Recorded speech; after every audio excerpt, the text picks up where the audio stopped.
question here is from Deputy John Brady. You have 30 seconds to introduce it, Deputy. Thanks, Cahir. Minister, in a number of budgets from 2009 onwards, discriminatory cuts were made to job seekers' payments for the under-26s by both Fine Gael and indeed Fianna Fáil. Young people were one of the first groups of people to shoulder the burden in the early stages of the economic crisis, and these cuts have left 18 to 24-year-olds on €100 per week and 25-year-olds on €144 and 26 years upwards on €188. A report that had been committed to by the government to examine the impact these cuts have had has still not been published. So my question to you, Minister, is where is the report that has been committed to in pathways to work, and will he acknowledge that the cuts that were first introduced by Fianna Fáil and followed up by Fine Gael have indeed been discriminatory to the under-26s? Minister. The CSO's latest monthly unemployment figures released this week report that youth unemployment has fallen to 15.9% in September 2016. This is a very significant decrease of 5 percentage points from 20.9% in the past 12 months. So just in the last year, youth unemployment has fallen from over 20% to 15.9%.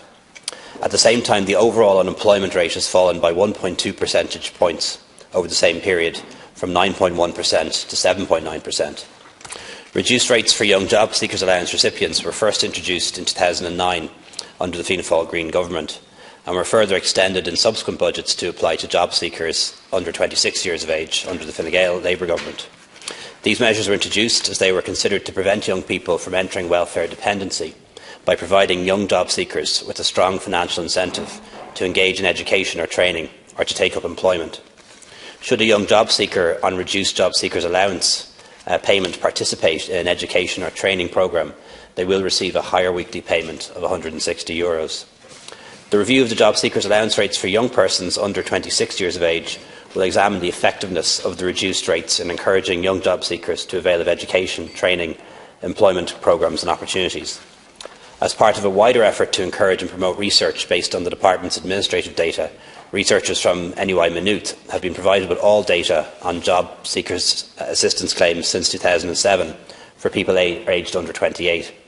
They intend looking specifically at the impact of changes in rates on the duration of young people's claims on their subsequent employment experience after exiting unemployment. It's hoped their analysis will have preliminary results before the end of the year. The Department of Social Protection continues to identify effective measures to support young people in finding and securing sustainable jobs through engagement processes and by incentivising them to avail of education and training opportunities, thereby enhancing their employment prospects. I'm not talking about the rates of unemployment. I'm talking about the rates for the unemployed, and I think you may have missed that point. But the report that you spoke about, the OECD report that was released yesterday, showed that Ireland has the highest rate of young people receiving unemployment and disability benefits across all 35 countries of the OECD, and this rate being over a quarter of people aged between 16 to 29 years of age. And Minister, you have to agree with me, that is a shocking statistic. But I still am waiting for your response to the question as to whether you see the cuts that have been implemented as being discriminatory, because certainly they are. Minister, we all are very, very aware of your attitude towards young people, and indeed in a recent committee meeting that we had, you told us that, and to quote, young people coming to Ireland who get off the plane from Eastern Europe, from countries such as Poland, probably with neither good English nor good qualifications, and within a week or two they find a job. We must ask why any young person in Ireland, particularly in this economy where jobs are not that hard to find, is this the situation? Minister, that is completely unacceptable. And again, the cuts that have been made are totally discriminatory, and there's absolutely no incentives there whatsoever for young people to get back to work. These are discriminatory cuts. Minister, I'll put the question again to you. Minister.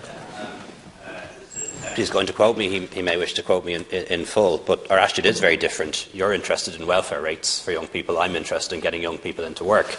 And youth unemployment is down by 23% in the last year. It's gone down from over 20% to 15.9%, and which means youth unemployment is falling substantially faster than general unemployment, and that must be happening for some reason. It's not necessarily because of the rates being lower, but it is a reflection of our policies as a suite being successful. On the OECD report is inaccurate. First of all, it refers to figures from 2014.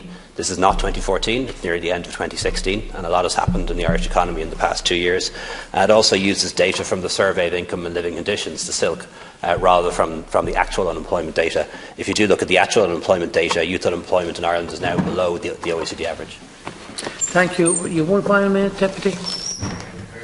Minister, all we have are the figures in front of us, and the figures, some of the most recent figures, and these were released by Focus Ireland, show that the cuts to the under-26s, and yes indeed I am interested in the rates, because the rates are having a direct impact on youth homelessness, and if you have a look at the figures that have been published by Focus Ireland and other organisations, show that young people are particularly more subjective to homelessness, and that is as a result of numerous measures, including the cuts to job seekers. But, Minister, your government has sent back €30 million in European fundings in Youth Guarantee, a specific initiative to get young people back to work. So I question your sincerity in trying to ensure that young people do get back to work. Handing back €30 million of funds that could be directly accessed to getting these people back to work.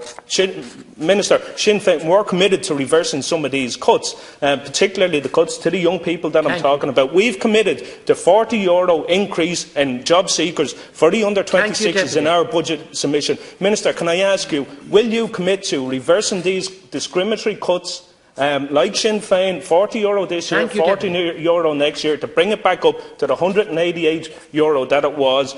Minister, can you commit to ending this discrimination for young people and restoring those cuts that have been introduced by Fianna Fáil and followed on by your own government? Deputy, please. Final minute, Minister. No, Deputy, I'm not going to commit to that, and I would point out that even though the rates are lower, they're still much higher than they are in Northern Ireland, where your party is in government for a very long time. What I will commit to is to continue to bring down youth unemployment, which is already down. Deputy, you went way over your time. Please don't interrupt the Minister. I have given you a lot of latitude. Please, excuse me. Deputy, would you please allow the Minister to reply? Deputy Brady, Deputy, please. Gentlemen, you're eating into the time. Gentlemen, could I ask you, Deputy Brady, Minister? What I've said is that job seekers' rates for young people in Northern Ireland are much lower than they are in the Republic of Ireland. Deputy Brady has said that's untrue. I would welcome someone to do a fact check on that. Perhaps on the journal.ie, and we'll see how that comes out. Deputy,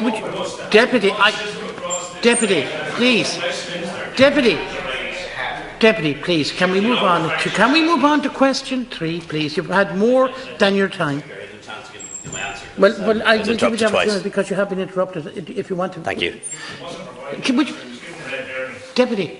Would you allow? Yeah, I'll give you an answer. Nobody interrupt. May I be permitted to speak? This is still a democracy. Would you let the Minister reply without interruption? No, I won't make the commitment that you seek. What I will commit is to continue to reduce youth unemployment, which is down substantially this year. And if there are any increases, there'll be increases that are given to young people who take up education and training opportunities. I don't think somebody who is 18 or 19, many of whom are living at home with their parents, should get €188 a week. I don't think that's good for them. Now we move on to question 3. Excuse me, Deputy, please. Question 3 from Deputy O'D. You have 30 seconds to introduce the question.